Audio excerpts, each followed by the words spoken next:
Olá, estudantes do quinto ano, tudo bem? Sejam bem-vindos a mais uma aula de arte. O tema da nossa aula hoje é instalação. Então nós vamos falar um pouquinho sobre essa modalidade, categoria de arte, né, que trabalha com o espaço. Durante a aula a gente vai entender melhor. Vou pedir para você também se organizar com relação a esses materiais aqui, tá bom? Algumas folhas de papel, lápis de escrever, lápis de cor, canetinha se tiver.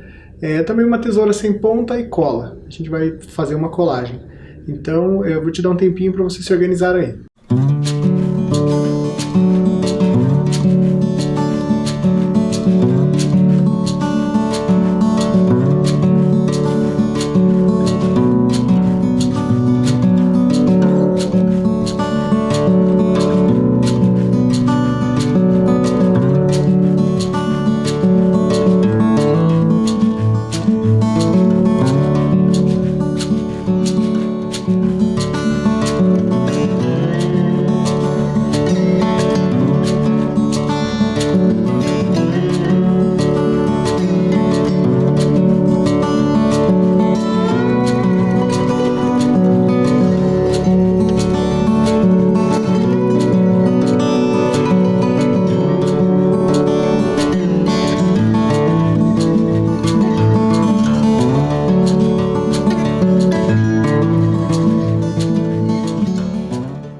Muito bem, vamos dar sequência então à aula. Eu vou começar mostrando esse trabalho, essa obra do Pablo Picasso. É uma colagem. É tida por muitos críticos, né, muitos historiadores, como a primeira colagem da história da arte. Trata-se então do início do século XX, 1912, em que o Picasso está inserido em um movimento de vanguarda chamado cubismo. A gente já viu algumas obras dele aqui também. Mas o que tem de especial nessa obra? E por que ela é considerada a primeira? Bom, embora o colega do Picasso, o Braques, já tenha tido em alguns esboços trabalhado a ideia da colagem, mas essa é a primeira obra que vem a público, né? E por isso ela é considerada a primeira. O nome é Natureza Morta, com cadeira de cana. Na verdade é aquele trançado ali que é feito com fibras, né? Pode ser da cana ou alguma planta assim. Essa é uma tradução mais livre, tá? Tem então a colagem desse material e também a pintura. Vamos ver na tela aqui por alguns segundos essa imagem e aí para você tentar ir decifrando o que temos nessa cena, tá bom? Uns 10 segundinhos aqui para você observar.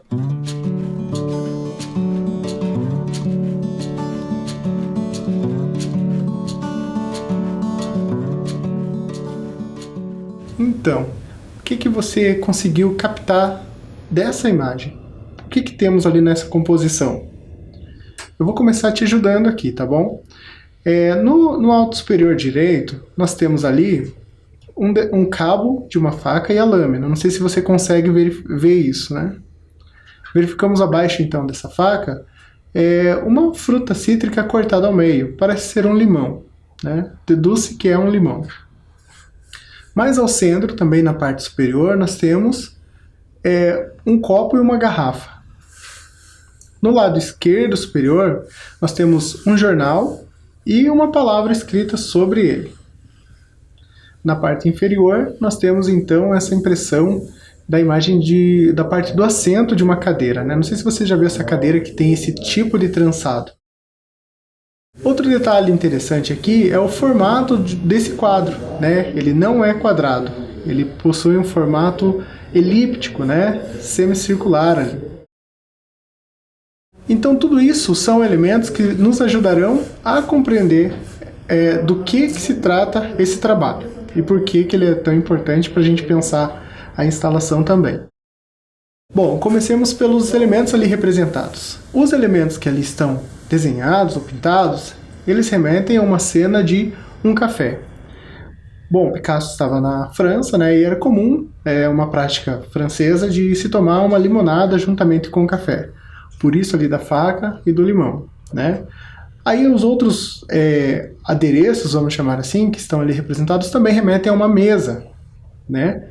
Então são objetos que estavam sobre uma mesa. O formato circular também se explica por isso. Era uma mesa de vidro circular. Observem que na parte ali, no centro, tem uma espécie de um reflexo. Esse tratamento que o Picasso dá a essa superfície nos remete a uma superfície de vidro. Então a gente começa a entender aqui que trata-se de alguém que está observando a mesa e pela transparência se vê a cadeira que está abaixo da mesa. Mas tem outro dado interessante.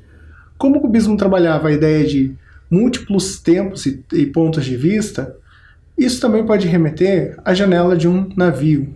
Aí que entra ali esse acabamento com a corda, também novamente sobre o formato da obra. Então ele também pode ser o vidro dessa janela que está refletindo aquela cena interna ali. E ali o observador então está olhando tanto no plano vertical, está olhando pela janela, quanto está olhando no plano horizontal sobre a mesa. Então a gente tem aqui essas duas vistas que concorrem. Mais um dado importante sobre essa obra é o uso desses elementos do cotidiano. Então tanto essa impressão da cadeira, quanto a palavra ali. A palavra, inclusive, é a inicial da palavra jornal em francês. Começa ali a palavra com J-O-U. Então aqui o Picasso também está se referindo a essa ideia de diário.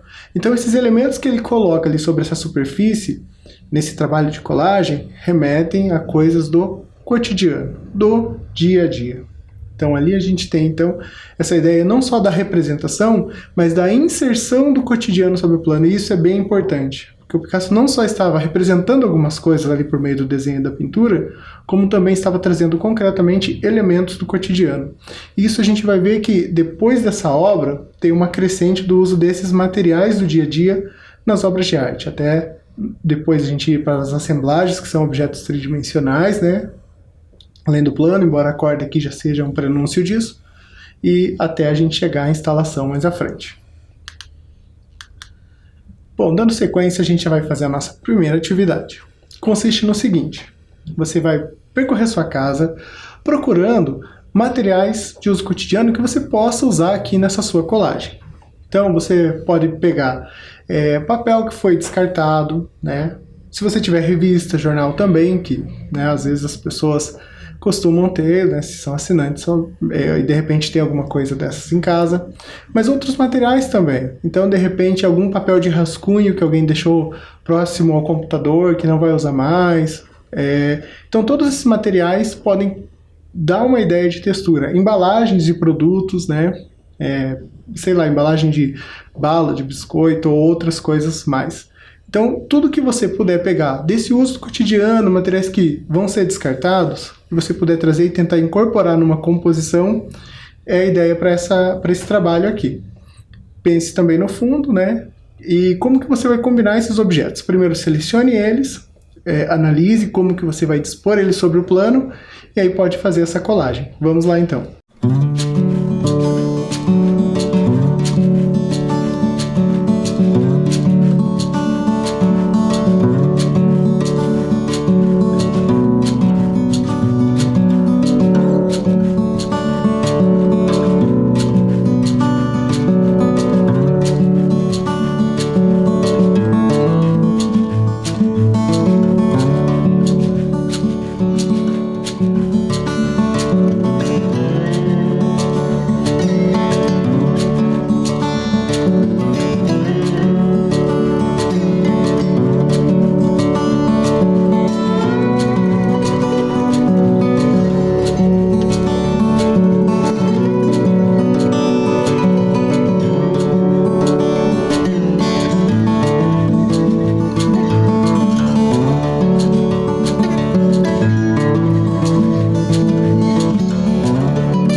sequência, não deu tempo de concluir, não tem problema, né? Assim que a gente...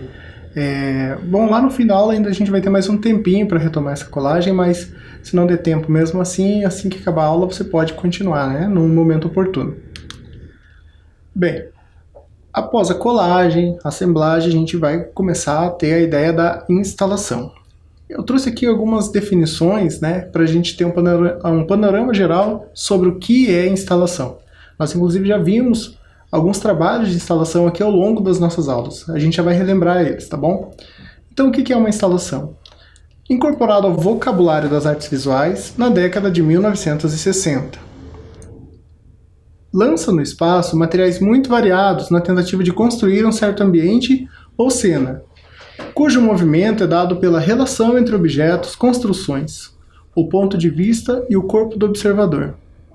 Difícil determinar os limites.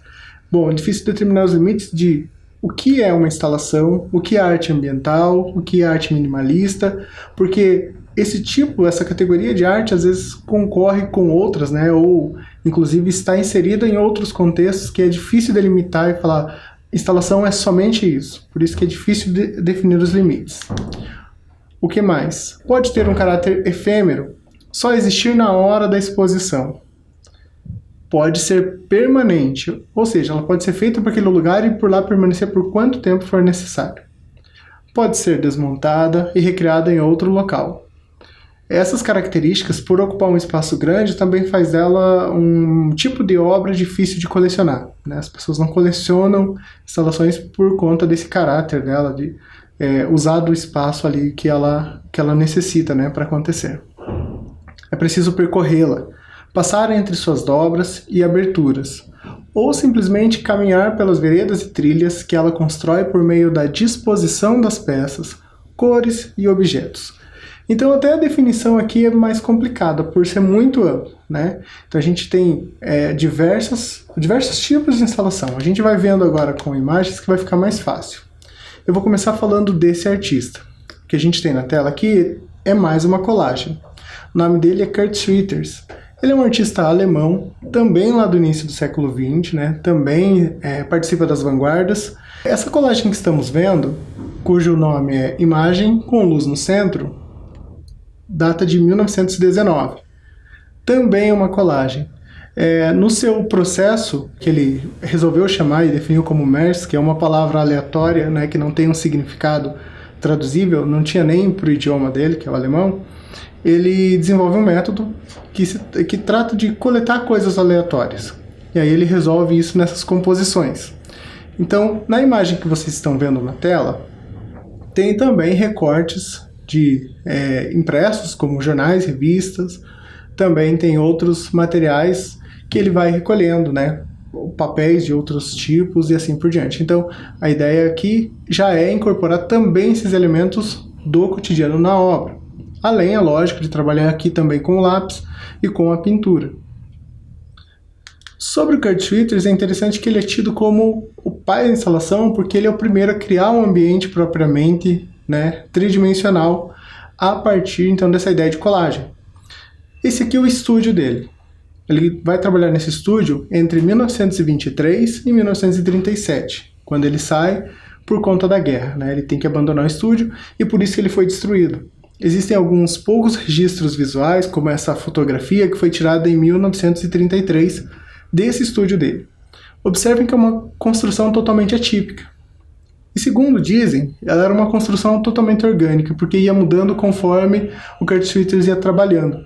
Então esses materiais que ele ia recolhendo, que ele ia encontrando, que ele ia posteriormente usar para uma ou outra obra, ele acabava incorporando aquele ambiente, né? E ali ficava durante um tempo e depois ele ia mudando esse ambiente. Também sobre isso ainda, sobre instalação, né? Temos em 1926 um pensamento sobre o Mondrian. Mondrian é um artista que a gente já viu, de um movimento abstrato, geométrico, né? As obras dele, inclusive, parecem esse desenho que a gente vê.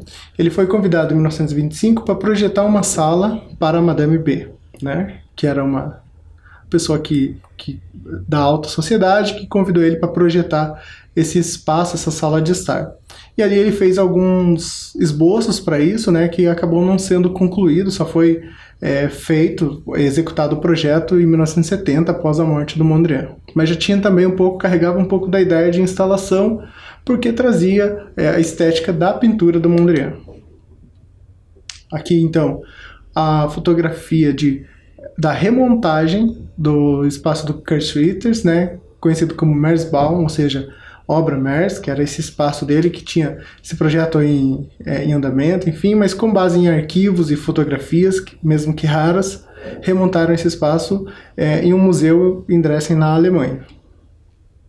Essa fotografia mais recente, dos anos 2000, mas o espaço foi montado na década de 80.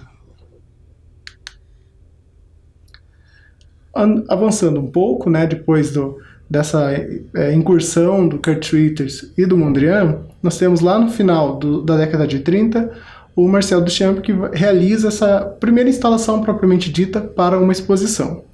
Trata-se da Exposição Internacional de Surrealismo, realizada em Paris em 1938. Em que consiste? Ele pega 10 dúzias de sacos de carvão e põe no teto.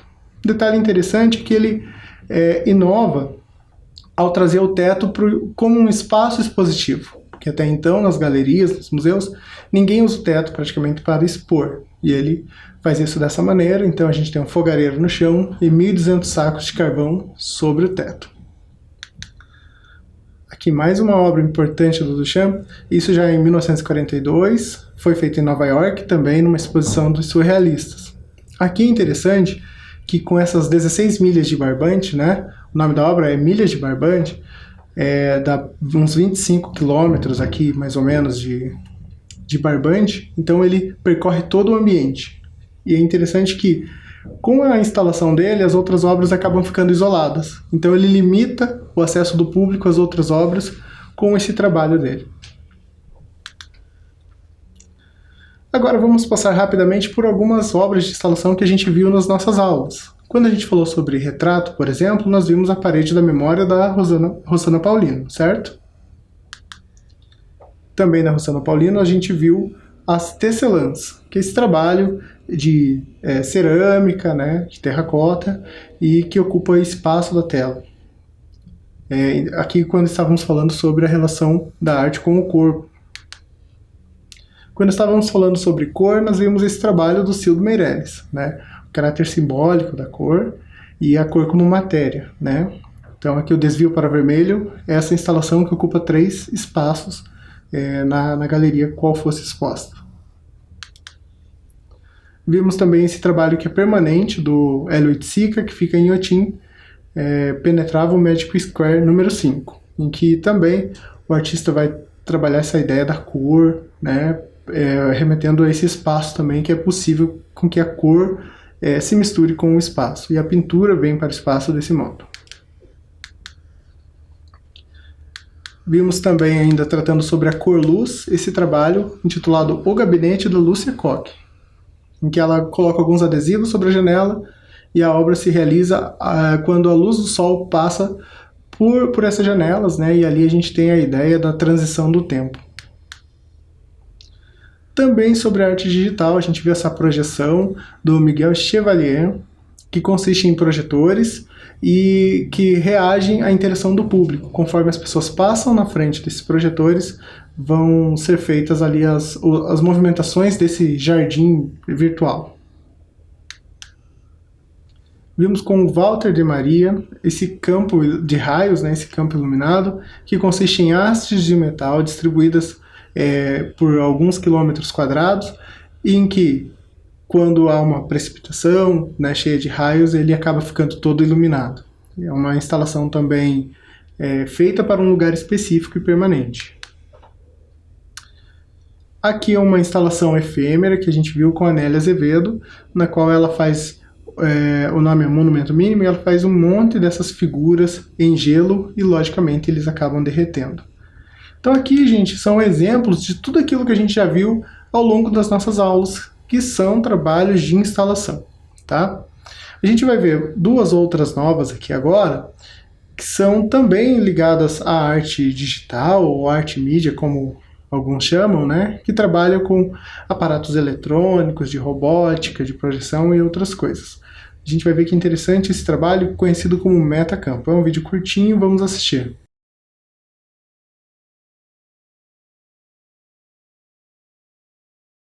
Agora vem comigo que a gente vai conhecer melhor essa obra.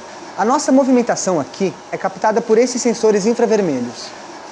E o vento que sopra lá fora é captado por uma veleta, que é como um medidor do vento. A nossa movimentação aqui é responsável pela rotação desse ventilador no espaço. E o vento que sopra lá fora pelo deslocamento dele, criando um diálogo poético entre as ações humanas e da natureza. E como a nossa movimentação aqui vai ser sempre imprevisível, assim como o vento lá fora, a movimentação dessa obra também vai ser sempre diferente. Legal, né? O mais interessante dessa instalação é como ela se relaciona tanto com o espaço externo, quanto interage com o espectador que está ali diante dela, né? Então todas essas coisas vão criando esse campo de relações em que tanto o espectador, a obra interagem entre si. Então as instalações recentes que têm essa pegada, esse estilo, elas precisam do espectador mais ainda do que as anteriores, né? A obra só é normalmente ativada com o espectador passando entre ela. Aqui a obra, inclusive, vai dar respostas, né? Temos mais uma obra que trabalha mais ou menos nesse mesmo sentido. E aqui um dado interessante, né? Como a outra trabalhava a partir do vento, né? O movimento e o vento, aqui vai trabalhar também com sons. A gente vai ver o vídeo para entender melhor e depois a gente comenta.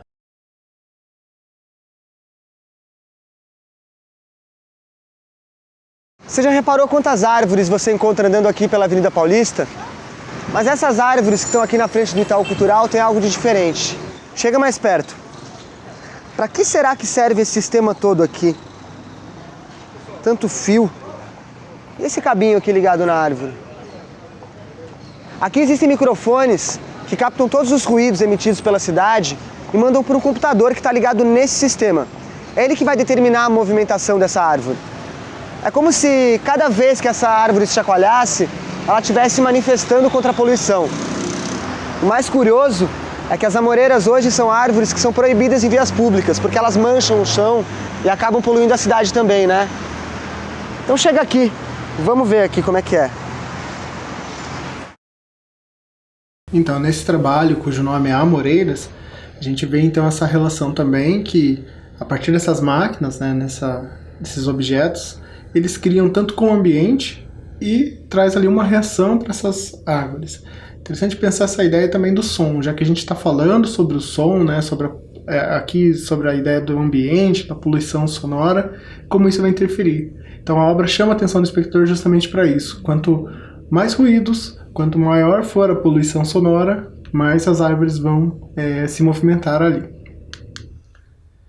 Vimos aqui também essa propaganda, né, que trazia ali um fragmento sobre a instalação sonora da Chiara Banfi. Aqui é interessante a gente pensar que uma instalação ela pode inclusive não ter objetos, ela pode ser feita somente através do som. Até porque o som ele ocupa todo o espaço, né? Se a gente for pensar, ele não é uma matéria ali que a gente pode pegar, mas ele acaba interagindo com essa matéria que está no espaço, que é o ar, ele precisa do ar para se propagar e ele acaba, por isso, se propagando no espaço e preenchendo todo aquele espaço, né? Vamos ver novamente, só para relembrar aqui essa instalação sonora.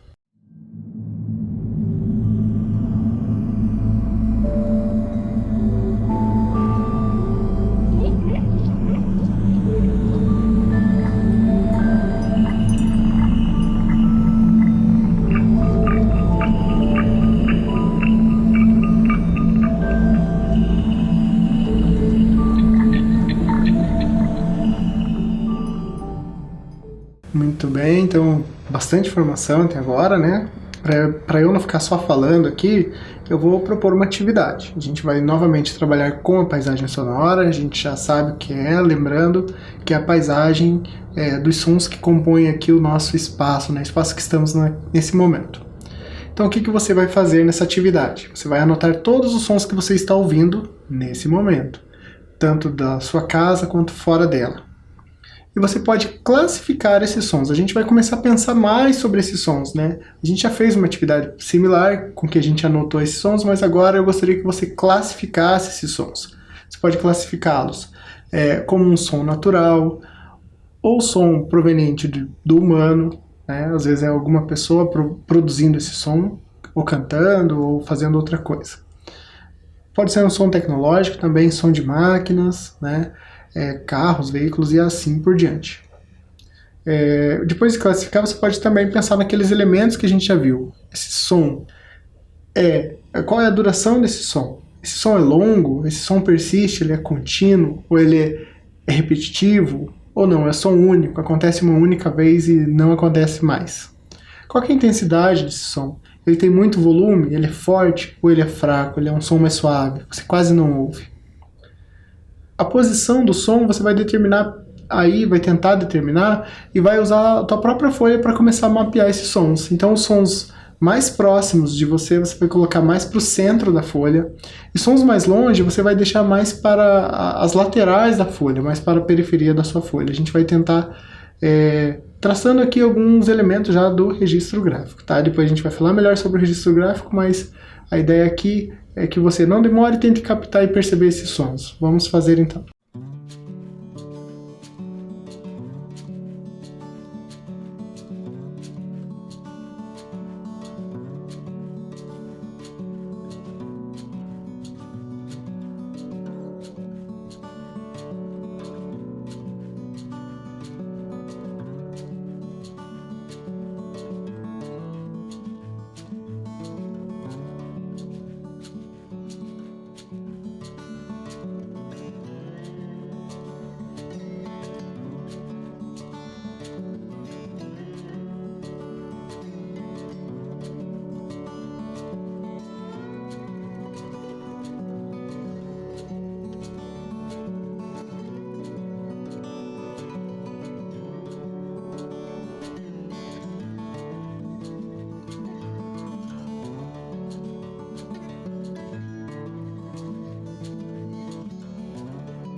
Bom, você por enquanto só anotou esses sons, né? Então por isso que o tempo aqui foi mais breve.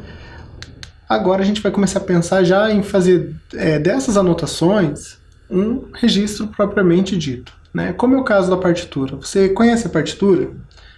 Bem, para quem já tem uma familiaridade aí com a área da música, né, já deve ter visto a partitura, de repente até sabe como funciona. Hoje a gente não vai falar sobre ela, a gente vai mais para a ideia do registro gráfico alternativo. Então, a partir do século XX, os compositores resolveram experimentar novas formas de registrar os sons, utilizando gráficos e figuras ilustrativas. Esses registros são chamados de partituras não convencionais, ou registro gráfico alternativo, como essa imagem que a gente está vendo na tela. Você vê ali que são representados por meio de desenhos, por vezes até lembram onomatopeias, né? Aqueles desenhos que representam sons nas histórias em quadrinhos. Então a gente tem aqui esse registro gráfico. Interessante desse registro aqui é até que a compositora ela mostra como executar. É o que a gente vai ver nesse vídeo. O nome dela é Kate Berberian, tá bom? Vamos assistir e a gente vai entender um pouquinho melhor sobre o que se trata.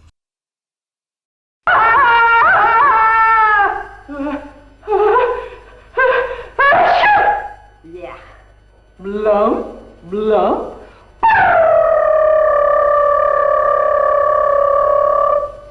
Boing! You stupid kite, come down out of that tree. Come on! Oh, chop, chop, chop. Glam, glam, zap, click, click, click, click.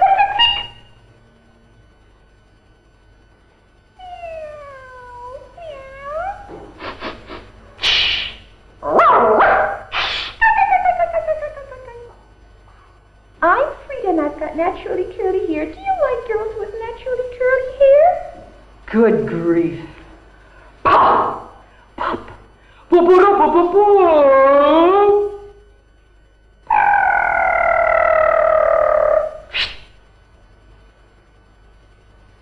Tick tock, tick tock, tick tock. Dong, dong. Dong. Sorry. She's gonna take her to ride. The weather to body must be cutting. So, knock knock, huh? Oh, smack! Grunt, snuff, glad, rum, come here. Rumble! Bam, scrank at the schrack. Oh, oh. Oink, oink, oink. Moo.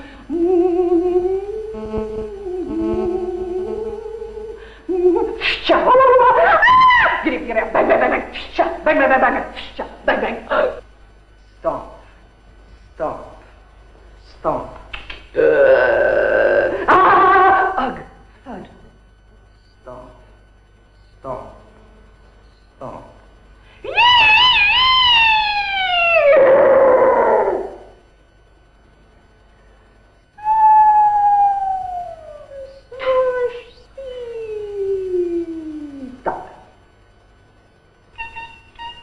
Tim tắc tắc tầm tắc tầm toàn. Yay! It's a bird. No. It's a plane. No. It's Superman. Yes!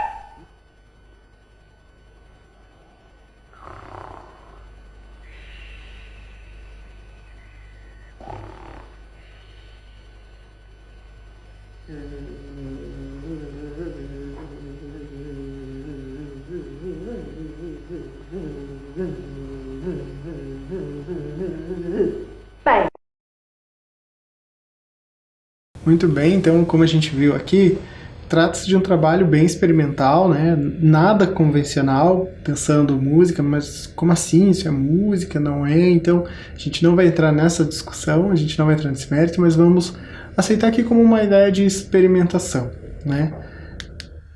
Bem, agora a gente vai usar a colagem que a gente fez no início da aula como registro gráfico. E a gente vai fazer uma nova colagem, só que a partir daquela colagem que a gente fez, a gente vai tentar fazer os sons.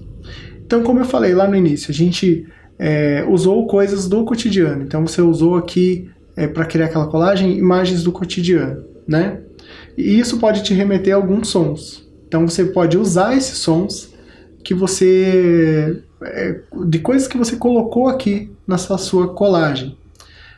Também você pode usar aqueles sons que a gente coletou da paisagem sonora, tá? Aí, se você, logicamente, tiver um gravador, né, pode ser de um celular, sob supervisão de um adulto e tudo mais, você pode fazer isso com ele. Se não tiver essa possibilidade, você vai, então, criar esse registro pensando que sons aquela colagem suscita e combinando aqui com os sons da paisagem sonora. Para funcionar como uma composição, a gente vai ter que usar esses sons, né? Então, não é mais como eles se apresentaram. Então, supondo que você houvesse gravado um som, como que você usaria? Então, de repente, na sua composição, ele apareceria durante toda ela, em intervalos regulares. Ou ela seria, de repente, um pano de fundo. Como é o caso lá daquela instalação sonora que a gente ouviu. Tem um som que fica preenchendo o fundo o tempo todo, enquanto outros sons vão se sobrepondo. Uma colagem é justamente isso. Então a gente tem, às vezes, um fundo e coisas que vão se justapondo e se sobrepondo, né? É bem interessante essa ideia da colagem para a gente pensar aqui uma colagem de sons. Experimente como você achar melhor. Vamos lá então.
Muito bem, gente. Então vimos, né, como a ideia de colagem pode servir aqui para a gente compor músicas. Então a gente vai partir então do registro gráfico e aí pensando como esses sons vão se sobrepor.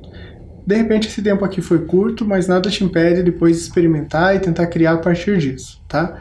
Como eu falei, se você tiver como, pode usar um gravador e aí vai fazendo sobreposição. Se não, pode ser somente o registro, né? Que é essa instrução de como executar determinados sons. Por hoje é isso, então. Agradeço e até logo.